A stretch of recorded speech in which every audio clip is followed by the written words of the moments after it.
இப்போ வந்து நீங்க எடுப்ப பாத்தியா இல்லையா அப்படின்னு கேட்பேன். நீ எடுப்ப பாத்தியா இல்லையா அப்படின்னு கேட்பேன். என்னத்த சொல்ற? உனக்கு இதே தப்பாவே புரிஞ்சுக்கிற. அது பேர் என்ன? சாந்திக்கு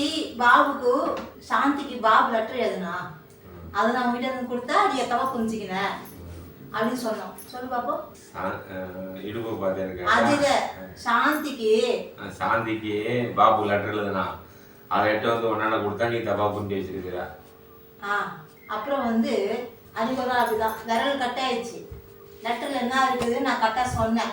அதை நீ தப்பா புரிஞ்சுக்கின்னு 100 வாட்டி சாரின்னு கேட்டேன். பேச்ச மாத்தாத.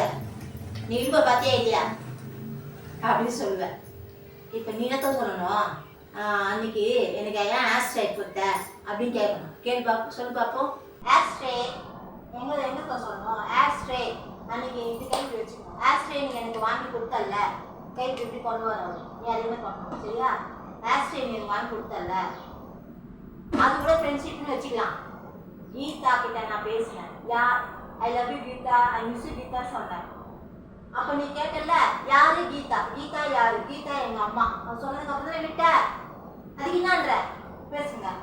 கீதாட்ட ஃபோன் பண்ணி ஆஸ்ட்ரே வாங்கி கொடுத்தேன். மாமா ஆஸ்ட்ரே வாங்கி கொடுத்தல?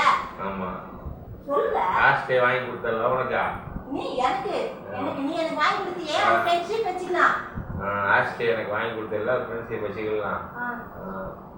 கீதா கிட்ட நானே I love you Geetha, I miss you கீதான்னு பேசினேன். கீதாட்ட ஃபோன் பேசிட்டு இருந்தேன். Love you Geetha, miss you கீதான்னு பேசிட்டு இருந்தேன். அப்ப நீ வந்த யாரு கீதா? கீதா யாரு அப்படி சொல்லும். கீதா யாரு? யாரு கீதா? நான் கேட்கணும் யாருன்ட்டு. நீ வந்து என்ன கேட்ட யாரு கீதா? கீதா யாரு? கீதா எங்க அம்மா சொன்னதுக்கு அப்புறம் விட்ட. கீதா எங்க அம்மா சொன்ன அப்புறம் நான் சொல்லணுமா? ఏంట్రా ఇది?